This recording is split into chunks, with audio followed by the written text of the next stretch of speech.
We have gotten now to the 1-year mark with no end to that fighting in sight, Dan. Yes, a somber day, certainly. And to your point, Kailey, it only seems like more fighting from here on out for a while. Obviously, the day started with rockets fired by Hamas into Israel. We know that there's a ground incursion into Lebanon by Israel, along with an air campaign in order to, as Israel has described it, to sort of take out some military targets in that area so that they can start moving some people back into northern Israel. But obviously, these rockets from Hamas show that we're talking about multiple fronts here, not just on the borders of Israel, but also in the Red Sea with the Houthis.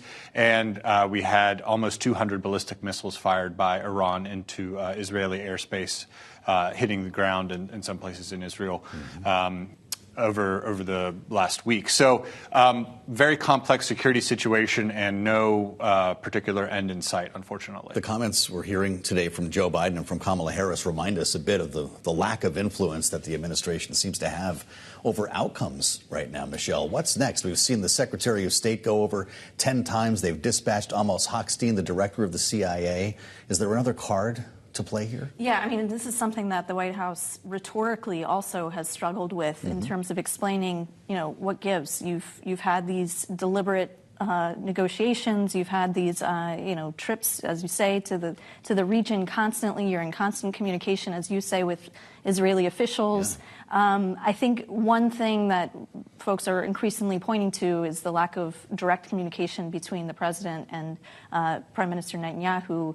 Karine Jean-Pierre today in the White House briefing was saying they've spoken 12 times over the past year, which when you think about a full year, maybe doesn't seem like so much when all that is going on, repeatedly day to day. So I think they certainly are at pains to describe how the relationship is maintaining a fruitful nature, that both sides are hearing the other, when it does appear to be the case that Israel is kind of going its own way on a lot of these decisions that make it harder for the U.S. to justify a stalwart support. But on a day like this, of course, the tone is very different. You're not hearing that sort of complication coming from the administration, nor from, of course, Donald Trump on the other side, who both sides are kind of expressing their stalwart support. You heard it from the vice president there. Yep. Always have a right to defend themselves, and will provide the resources to do so.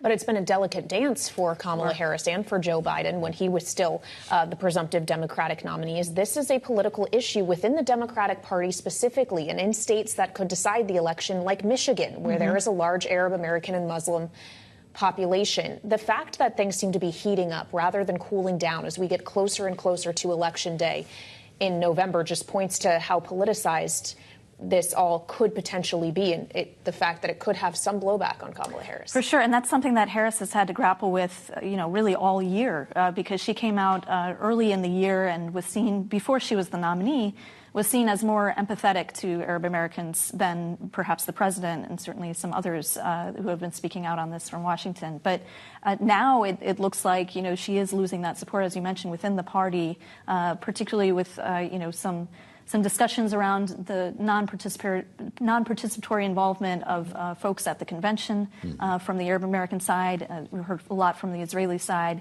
And so there does seem to be this kind of uneven play here which could get her into trouble electorally, as you mentioned, in places like Michigan. And it's something that Trump is increasingly willing to try to exploit and say, I'm actually a champion for all of these people, and saying, this never would have happened if I were president, making that case as well.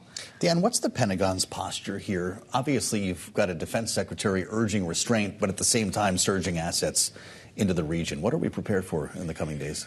Well, the Pentagon is they're fond of saying we're a planning organization. So you're planning for all contingencies, right? But obviously, we've seen a surging of U.S. personnel into the region.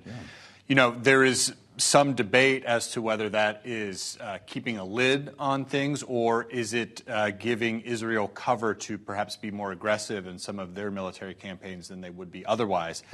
I'm not sure that there's a real succinct answer to that question, but certainly the U.S. military is prepared for any contingency, I think, but wants to avoid a larger regional war as much as possible. And, whether that means that will act as a deterrent or an accelerant, we will just have to wait and see. Well, especially as we're still waiting to see how, if ever, Israel responds to the barrage of missiles Iran sent its way last week, as you mentioned earlier. Dan, do we have a sense of what that timing could look like? It's interesting, Kailey, with this back and forth that we've seen directly between Israel and Iran this year. I mean, this is almost unprecedented. Certainly the activity last week was unprecedented. And so we are waiting for that Israeli response. When it will come, we don't know. Last time in April, the response was relatively measured. They just took out an air defense site. Whether that is going to be something, we'll see something similar this time, we don't know. Whether and when it will come, we don't know. You sort of want to keep the enemy guessing as much as you can. But I suspect that we'll see something sooner rather than later because they don't want to, Israel would not want to let this go on too long without a response.